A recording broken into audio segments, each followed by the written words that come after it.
بسم اللہ الرحمن الرحیم۔ موت کے بعد انسان کو کیا نظر آتا ہے؟ یہ ایک ایسا سوال ہے جس کا جواب مکمل طور پر انسانی فہم سے بالا تر ہے، کیونکہ موت کا تجربہ ہر فرد کے لیے منفرد ہوتا ہے اور اسے وہی جان سکتا ہے جو اس سے گزرتا ہے۔ تاہم اسلامی تعلیمات اور احادیث کی روشنی میں موت کے وقت کی کچھ کیفیتوں کا ذکر ملتا ہے۔ موت کے بعد انسان کو فرشتے نظر آتے ہیں۔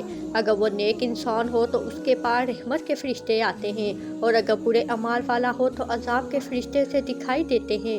قرآن پاک میں ہے، جس کی موت آتی ہے فرشتے اس کی روح قبض کرتے ہیں۔ نیک بندوں کو موت کے وقت جنت کی خوشبو اور اس کی خوبصورتی نظر آتی ہے، جبکہ بدکاروں کو جہنم کا عذاب اور اس کے ہولناکی دکھائی دیتی ہے۔ موت کے وقت انسان کو اس کے اعمال کا مشاہدہ کرایا جاتا ہے۔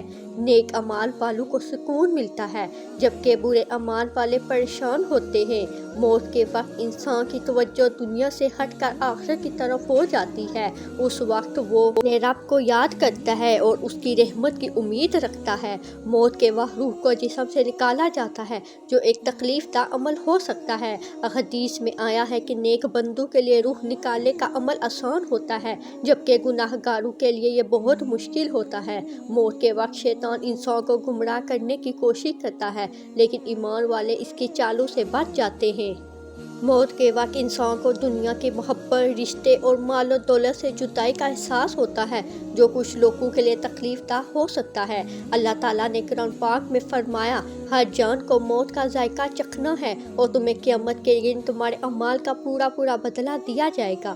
موت کا تجربہ ہر انسان کے لیے مختلف ہوتا ہے، لیکن ایمان والوں کے لیے یہ ایک خوشگوار اور پرسکون مرحلہ ہوتا ہے، جبکہ گناہ گاروں کے لیے یہ تکلیف دہ اور خوفناک ہو سکتا ہے۔